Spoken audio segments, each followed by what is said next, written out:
본문은 성경 최초의 전쟁 이야기입니다. 전쟁 이야기라고 하면 대부분은 전투가 주된 내용이고 다른 이야기들은 짧은 에피소드로 소개되잖아요. 근데 창세기 14장은 아브라함이 참전한 전투임에도 불구하고 전쟁 장면이 너무 간략합니다. 앞에서부터 쭉 읽어보시면 아브라함이 밤에 318명의 군사를 이끌고 가서 적들을 쳐부수었다. 이게 전부입니다. 아브라함이 어떻게 이겼는지, 무슨 전술을 썼고, 상대는 어떻게 반응했고, 얼마나 많은 사람이 죽었는지에 대한 어떠한 언급도 없습니다. 무엇보다 주인공의 활약, 그가 얼마나 대단한 사람인지를 부각시키는 내용 자체가 없습니다. 반면 전쟁 다음에 있었던 어떤 만남에 대한 기록이 자세히 소개되어 있죠. 그러니 일반적인 영화나 소설과는 전개 방식 자체가 다릅니다. 이 사건은 단순한 전쟁 이야기가 아니기 때문입니다. 본문은 아브라함이 아니라 하나님을 증거하고 있습니다. 전쟁의 주인공은 하나님이시고 하나님이 세상의 주관자라는 것입니다. 저는 우리가 말씀 앞에 머물며 하나님을 예배하는 이 시간, 세상 나라에 길들여져서 사람을 바라보고 돈과 힘이라는 세상의 논리에 붙들려 있던 우리의 생각과 시각이 점점 더 교정되어서 우리 가운데 함께 하시는 하나님, 역사를 주관하시는 하나님을 의지하는 저와 여러분 되시기를 주님의 이름으로 축원합니다. 우리 좌우에 계신 분과 한번 인사하실 때 하나님이 이기게 하십니다 라고 한번 인사하실까요?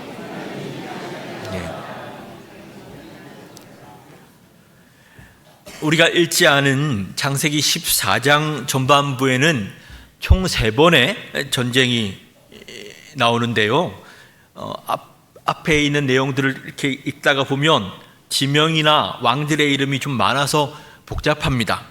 간단히 정리하면 메소포타미아의 4나라와 가나안 5나라의 연합전쟁입니다. 메소포타미아 지역은 엘라망, 그돌라오멜이 중심이 되고 가나안 나라의 중심은 소돔왕 베라였습니다. 이 전쟁에서 가나안 나라들이 패했기 때문에 메소포타미아의 나라에게 조공을 바쳐야 했습니다. 두 번째 전쟁은 그로부터 12년 후에 일어납니다. 조공을 바치던 가나안의 왕들이 13년째 반기를 든 것입니다.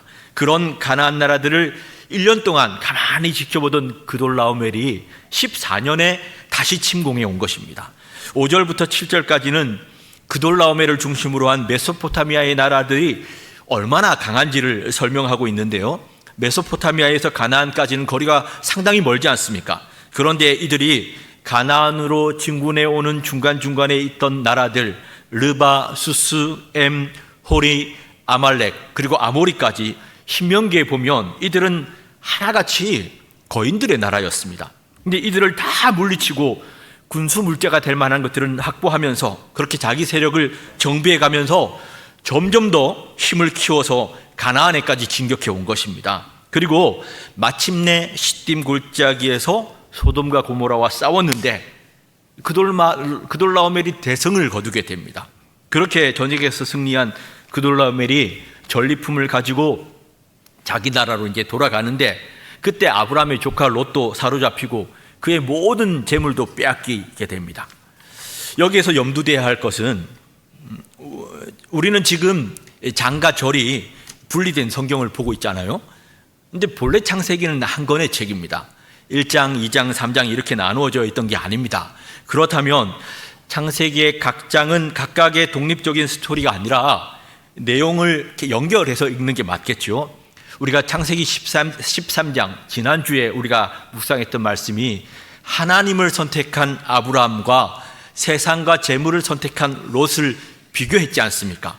그리고 오늘 본문을 보면 아브라함과 롯이 선택한 그 결과가 무엇인지를 보여주고 있는 거라고 우리가 볼 수 있겠죠. 주의 깊게 보아야 할 점은 세상과 재물을 선택했던 롯은 그 재물 때문에 지금 자기 목숨이 위태로운 지경인데 하나님을 선택한 아브라함은 강성해졌을 뿐 아니라 롯의 구원자로 지금 등장하고 있다는 것입니다. 근데 궁금한 부분이요, 아브라함과 롯의 선택의 결과를 하필이면 전쟁 이야기로 풀어내느냐 하는 부분입니다. 여러분 조금 놀랍지 않습니까? 이렇게 복잡하게 얽혀있는 이해관계 가운데 정확하게 이 시점, 이때에 전쟁이 일어난 것과 또 그 전쟁으로 인하여서 아브라함과 롯의 선택의 결과를 확인할 수 있게 된 거잖아요. 과연 우연인가? 지난 12년 동안 아무 문제 없이 메소포타미아의 나라를 섬겨왔던 가나안의 나라들이 갑자기 배반을 하고 해를 넘겨가며 이를 지켜보던 메소포타미아의 왕들이 무력으로 징벌한 것입니다. 이거 우연이 아니죠. 롯을 깨우치고 가르치시기 위한 하나님의 개입하심, 하나님의 섭리 아닙니까? 정말 하나님만 하실 수 있는 일이잖아요. 애굽에서 아브라함에게 그렇게 하셨듯이 롯에게도 하나님 없는 세상에서의 성공, 출세, 물질적인 풍요로운 것이 얼마나 부질없는 것인지를 가르쳐 주신 겁니다. 여러분, 이런 관점으로 아브라함의 삶을 이렇게 들여다보면요, 아브라함의 삶 가운데 하나의 이 거대한 축이 어떤 거냐면 롯을 구원하시는 하나님의 역사가 기록되어 있습니다. 당시 아브라함은 단순한 아브라함의 삶만이 아니라 유일한 교회인 아브라함의 가정은 교회였습니다. 그러니까 유일한 교회인 아브라함을 떠난 롯을 구원하시는 하나님의 역사들로 아브라함의 삶이 채워져 있다는 겁니다. 아브라함이 결코 자기 혼자 복을 누리며 잘 산 것이 아니라 롯을 배려하고 롯을 구원하고 롯을 위해서 간구하는 모습이 계속해서 이어져서 나오게 되죠. 돈이 좋고 세상이 좋아서 하나님을 떠났어요. 세상 가운데로 그 죄악의 중심부로 떠나버렸는데 하나님은 그런 롯을 포기하지 않고 끝내 그 구약의 탕자를 구원해 내시는 하나님의 일하심을 우리가 말씀을 통해 확인하게 되는 겁니다. 롯이 그 음란한 땅, 죄악의 물결에 흠뻑 젖어서 살아가고 있는데도 하나님의 눈이 그를 놓치지를 않습니다. 하나님 편에서 끊임없는 구원의 기회를 만들어내시고요, 마침내 롯을 구원해 주셨다는 겁니다. 그러니 여러분, 낙심하지 말고 포기하지 말고 기도하시기 바랍니다. 내 사랑하는 가족, 형제와 자매, 우리 부모님, 우리의 자녀들, 하나님께서 하나님의 때에 하나님의 방법으로 구원하실 것을 소망하며 그 일을 행하실 주님을 믿음으로 찬양하시기 바랍니다. 하나님께서 구원하시기로 작정한 사람은 반드시 구원하실 것이기 때문입니다. 로마서의 말씀처럼 사망이나 생명이나 천사들이나 권세자들이나 현재일이나 장래일이나 능력이나 높음이나 기품이나 다른 어떤 피조물이라도 우리를 우리 주 그리스도 예수 안에 있는 하나님 사랑에서 끊을 수 없기 때문입니다. 그러니 오늘도 우리 주님의 영원하신 팔의 능력, 우리를 다스리시고 지키시는 능력의 하나님을 신뢰하며 그 믿음 위에 굳게 서는 저와 여러분 되시기를 주님의 이름으로 축원합니다. 이렇게 13장에서 14장으로 이어지는 말씀인 14장 1절 말씀 맨 앞부분을 보시면 당시에라는 말로 시작이 되죠. 그때가 어떤 때냐? 이걸 롯에게 적용한다면 롯이 물질을 선택하여 소돔으로 가던 당시에라는 의미가 되고요, 롯이 그돌라오멜에게 사로잡혀 끌려가던 당시에 이런 상황이 되어버립니다. 이걸 아브라함에게 적용하면 13장 맨 마지막 구절에 마물의 상수리 수풀에 이르러 거기서 여호와를 위하여 제단을 쌓았더라 이렇게 되어 있죠. 그러니까 롯이 세상을 선택하고 재물을 선택하여 소돔으로 갈 때에도, 그가 그돌라오멜에게 포로로 붙잡혀 갈 그때에도 아브라함은 하나님을 예배하는 예배자의 삶을 살고 있었던 겁니다. 이걸 오늘 본문의 정황과 연결하면요, 세상 나라가 강성해지고 그들이 무력으로 또 다른 바벨탑을 세워가던 그때에 어떻게 된 일인지 아브라함은 사병을 318명이나 거느릴 정도로 강성해져 있었습니다. 그뿐 아니라 가나안 나라들과 동맹을 맺고 그 왕들과 교류할 정도로 유력한 사람이 되어 있죠. 근데 성경은 아브라함이 어떻게 이런 힘을 가진 사람이 되어 있는지를 설명하지 않습니다. 다만 성경에서 찾을 수 있는 비슷한 예를 이렇게 찾는다면 이런 표현들을 발견할 수 있는데요, 역대상 11장 9절 말씀에 만군의 여호와께서 함께 계시니 다윗이 점점 강성하여 가니라. 사무엘하 5장 10절 말씀에 만군의 하나님 여호와께서 함께 계시니 다윗이 점점 강성하여 가니라. 다윗이 강성해진 이유는 그가 하나님을 예배하고 하나님의 뜻에 합당하게 행한 것 말고는 다른 설명이 없습니다. 다시 말해서 오늘 본문이 드러내는 진정한 예배자의 삶은 전심으로 하나님을 향하여 예배할 뿐 아니라 내 주변에 있는 롯에게 관심을 가지고 그들을 다만 악에서 구하옵소서, 어지럽고 혼란 가운데 있는 이 나라를 위해 다만 악에서 구하옵소서, 악한 세력이 득세하지 못하게 하옵소서 하고 기도할 뿐 아니라 그런 내 주변에 있는 롯을 위해 기도하고 도와주고 구출해내는 것, 이것 또한 진정한 예배자의 삶이라는 것입니다. 야고보서 1장 27절 말씀에 하나님 아버지 앞에서 정결하고 더러움이 없는 경건은 곧 고아와 가부를 그 환난 중에 돌보고 또 자기를 지켜 새 속에 물들지 아니하는 그것이니라. 우리는 경건하면 그냥 나 자신을 지키는 것, 새 속에 물들지 않도록 나 자신을 지키는 것만 경건이라고 생각하기 쉬운데, 야고보 사도는 그것뿐만 아니라 고아와 가부를 그 환난 중에 돌아보는 것 역시 경건의 한 모습이라는 것입니다. 여러분, 누군가 공경에 처해 있고 그 상황에 개입해야 할지를 결정해야 하는 상황이라면 여러분은 어떻게 하십니까?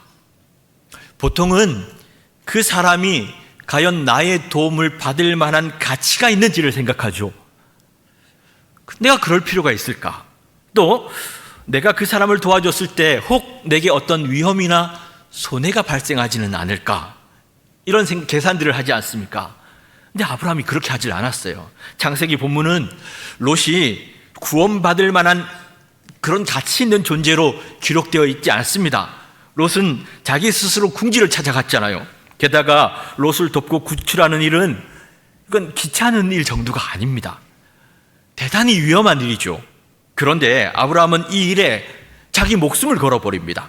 그가 이 사건에 뛰어든 이유는 롯이 그의 혈육, 그의 조카이며 그 자신의 도움이 절실하다는 사실 때문이었습니다. 아브라함은 칼을 차고 자신의 사병 318명을 이끌고 롯을 구하기 위해 길을 떠납니다. 정말 이거 무모한 일 아닙니까? 그런데 더 말도 안 되는 일들이 이제부터 벌어집니다. 14절부터 16절 말씀인데요, 같이 한번 읽을까요? 시작. 아브라함이 그의 조카가 사로잡혔음을 듣고 집에서 길리고 훈련된 자 318명을 거느리고 단까지 쫓아가서 그와 그의 가신들이 나뉘어 밤에 그들을 쳐부수고 다메섹 왼편 호바까지 쫓아가 모든 빼앗겼던 재물과 자기의 조카 롯과 아브라함이 헤브론에서, 헤브론은 저 팔레스타인 남쪽이죠. 거기에서부터 맨 위쪽에 있는, 약속의 땅 맨 위쪽에 있는 단까지 거의 200km를 쫓아가서 그돌라오멜과 그와 함께한 모든 왕들로부터 완전한 승리를 거두고 다메섹 왼편 호바까지 쫓아가서 포로된 자들과 빼앗긴 모든 재물을 회복하여서 돌아옵니다. 이걸 좀 자세하게 조금 알려주면 좋을 텐데 이 부분에 대한 다른 설명이 없습니다. 근데 여러분, 성경에 보면요, 하나님께서 개입하신 전쟁들은 다 이렇게 되어 있습니다. 설명이 없거나 아주 간결합니다. 왜 그럴까요? 이유는 간단합니다. 싸움이 되지 않기 때문입니다. 이렇게 말씀을 보시면 본문에 등장하는 그 어떤 왕보다 강력한 왕, 실제로 약속의 땅을 통치하고 다스리는 이가 누구죠? 아브라함입니다.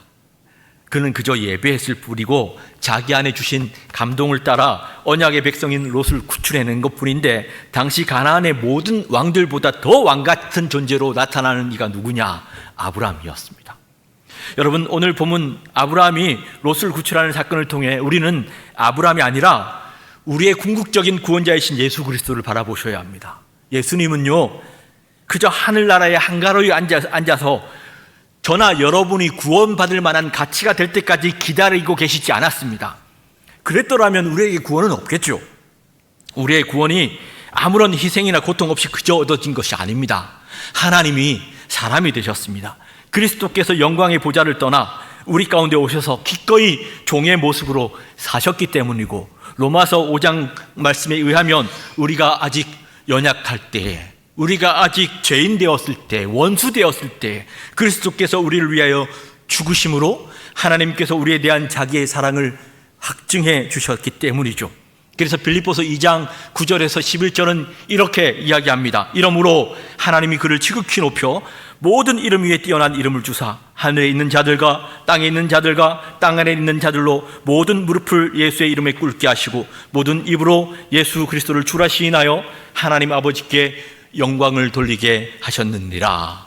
예수님은 우리에 대한 아버지의 사랑을 확증해 주셨고 하나님은 그를 지극히 높여 모든 입으로 그리스도를 주 우리의 왕이라고 고백하게 하셨습니다. 베드로전서 2장은요 하나님의 소유된 교회, 저와 여러분을 향하여 왕같은 제사장이라고 부르죠. 교회인 우리 모두는 다 왕같은 제사장들입니다. 우리 좌우에 계신 분에게 좀 뭐랄까요, 임팩트 있는 목소리로 당신은 왕같은 제사장입니다, 한번 그렇게 이야기해 주시겠습니까?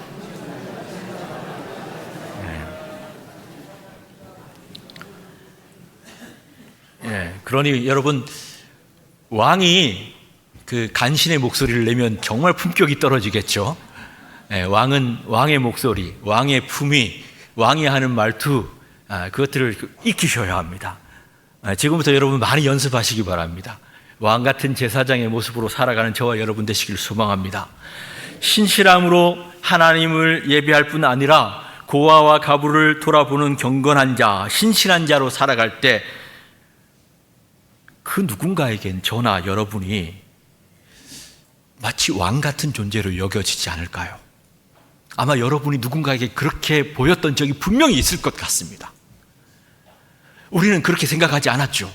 그냥 내가 한 일을, 할 수 있는 일을 했을 뿐이죠. 그런데요, 하나님은 그분들에게 우리를 정말 왕과 같은 존재로 보여주게 하신 적이 분명히 있었을 것입니다. 또 앞으로도 그렇게 하실 것입니다. 그것이 저와 여러분을 지금 이 땅에 두신 이유죠. 여기에 살게 하신 이유입니다.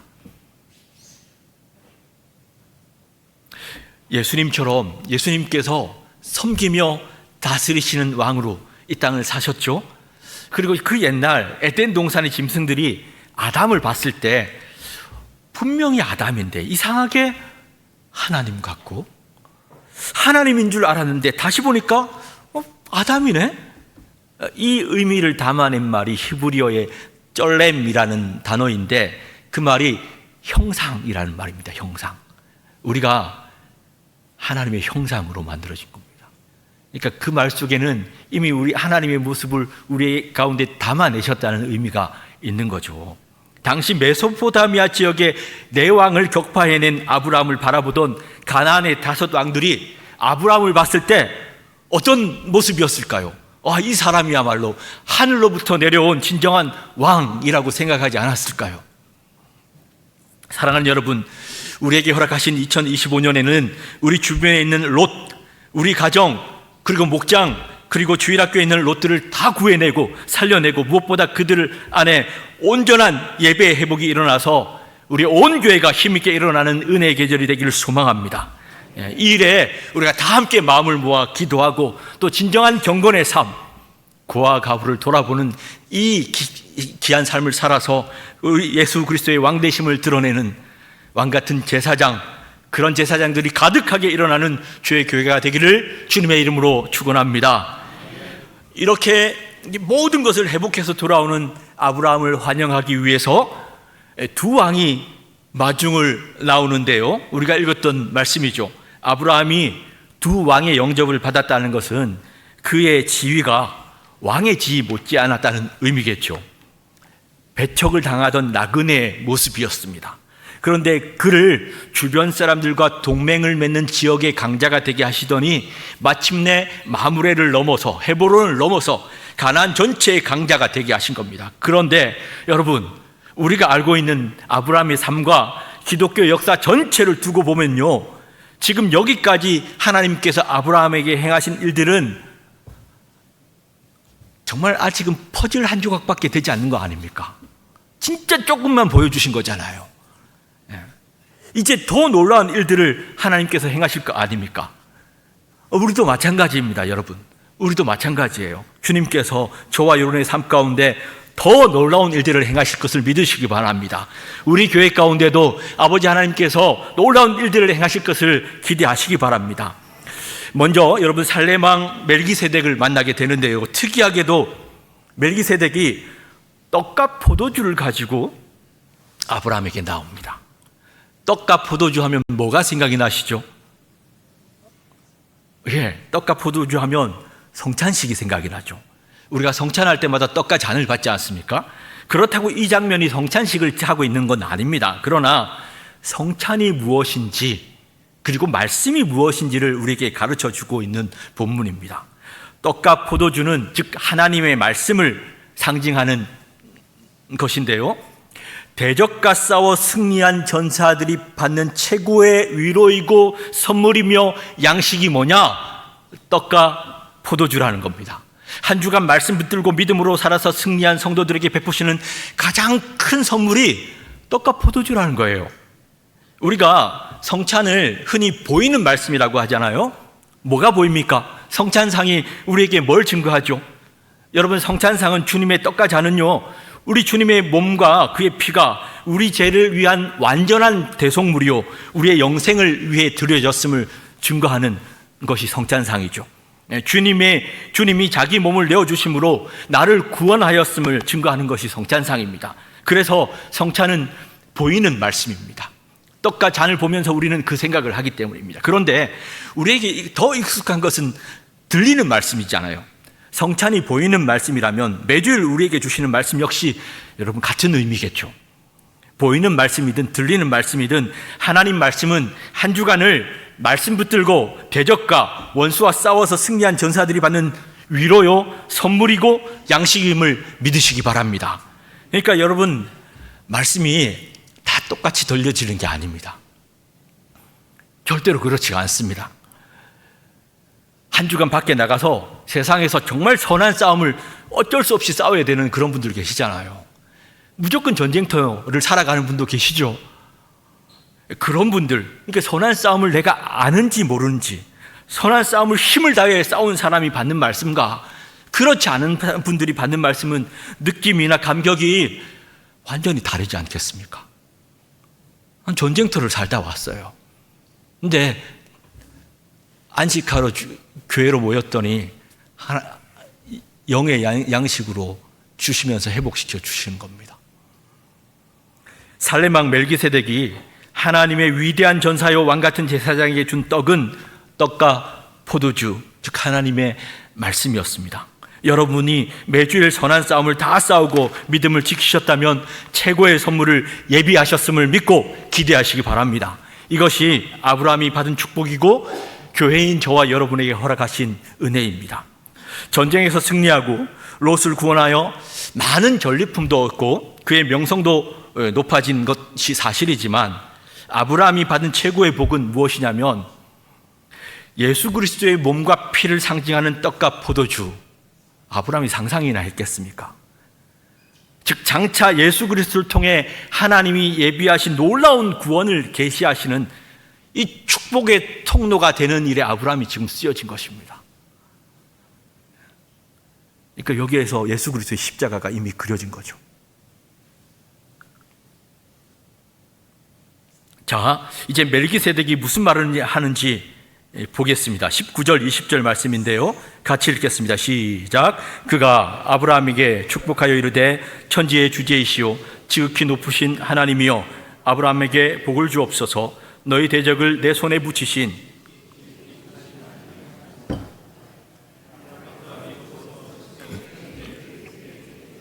아멘. 먼저 멜기세덱이 아브라함을 축복하죠. 그런데 그 축복의 시작이 하나님을 향한 잔송입니다. 아브라함으로 하여금 그가 얻은 승리가 아니라 천지의 주제시오 지극히 높으신 하나님을 바라보라는 것입니다. 그리고 아브라함에게 복 주시기를 기원하죠. 그런 다음 아브라함에게 대적을 내 손에 붙이신 지극히 높으신 하나님을 찬송하라는 겁니다. 지금 아브라함은 318명밖에 되지 않은 군사를 이끌고 9개 부족이 서로 엉겨 싸우는 무시무시한 전쟁에 뛰어들었었습니다.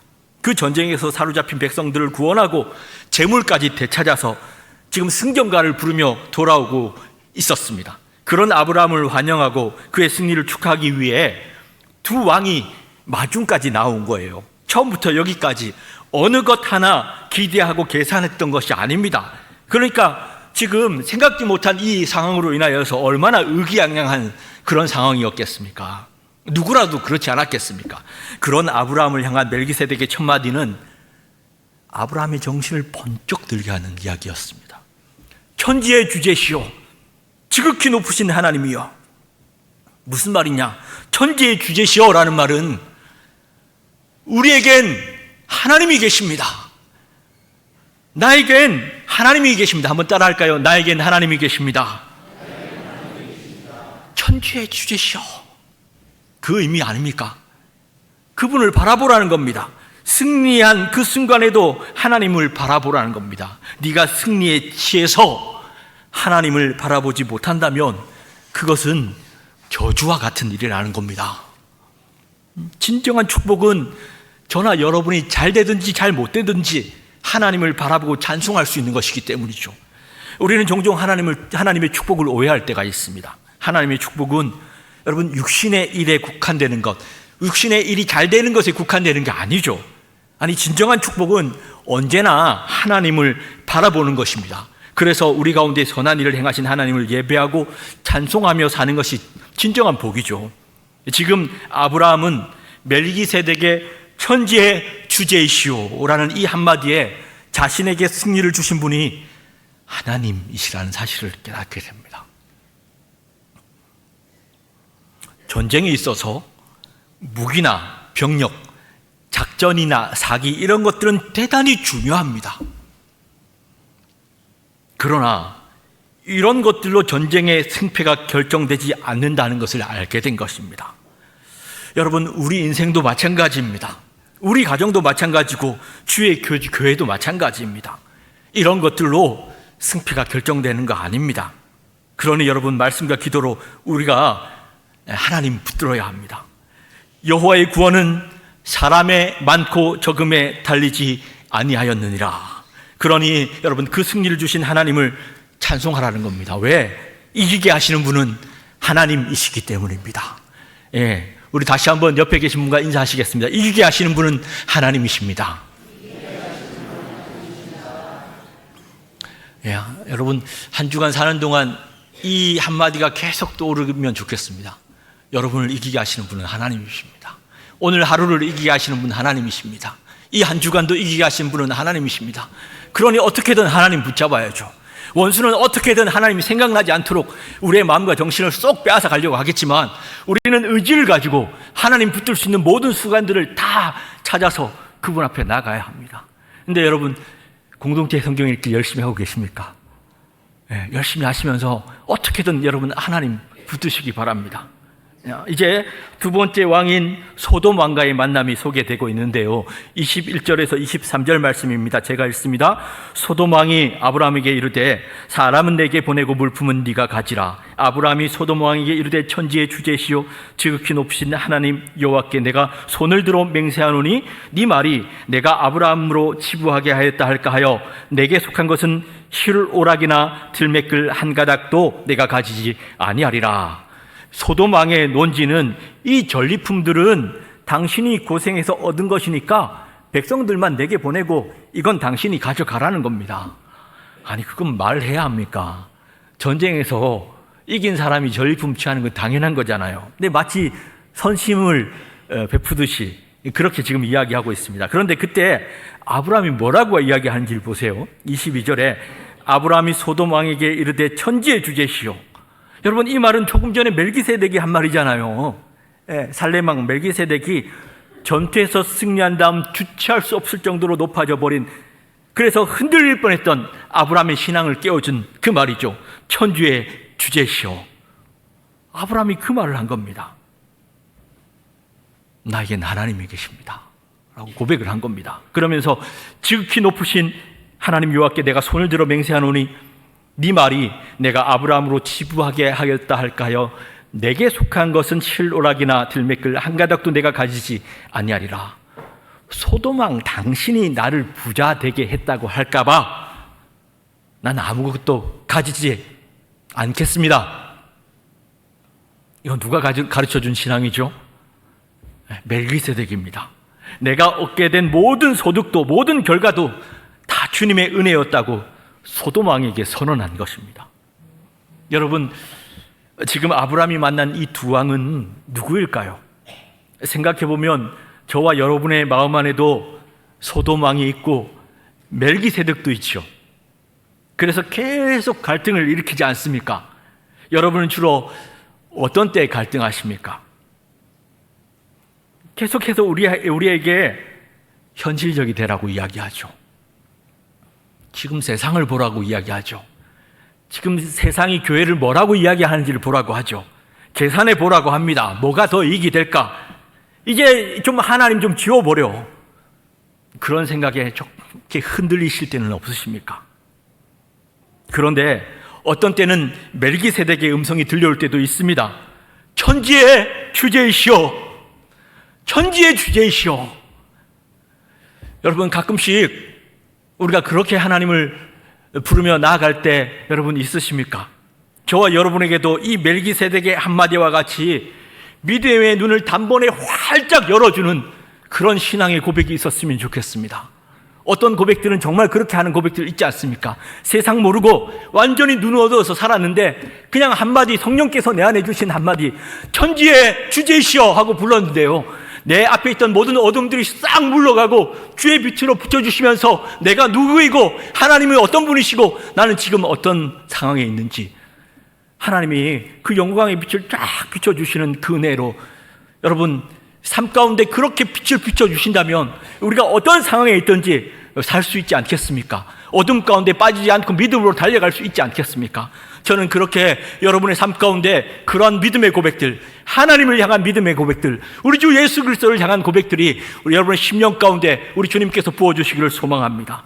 천지의 주제이신 하나님, 아브라함에게 복을 주옵소서. 너에게 승리를 안겨주고 모든 은혜와 오늘의 결과를 주신 하나님께 감사할지어다. 우리가 여기까지 온 거 아닙니다. 내가 잘해서 여기까지 온 거 전혀 절대로 아닙니다.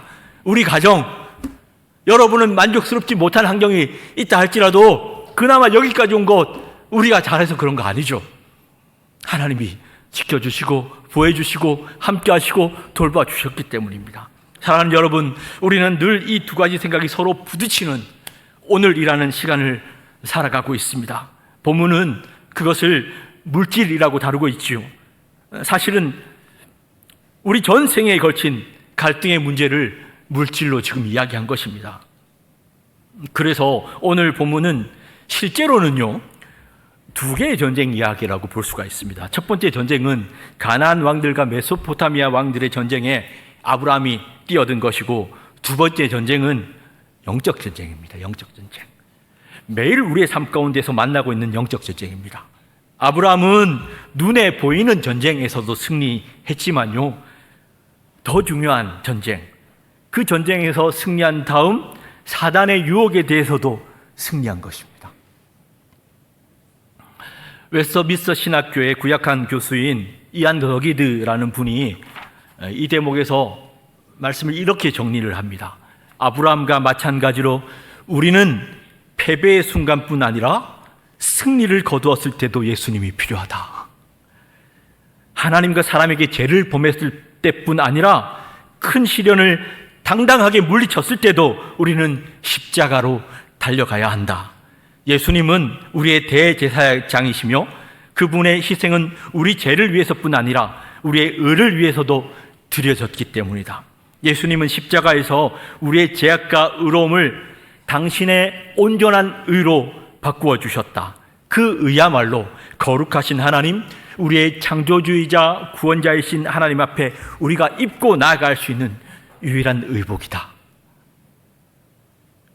우리가 누구보다 잘하고 아무리 최선을 다한다고 하더라도 그것 때문에 하나님 나라에서 한 자리를 차지할 수 있는 것이 아니다. 오직 예수님 안에 있을 때 무가치한 종인 우리는 지극히 높으신 하나님의 기뻐하심을 경험할 수 있을 것이다.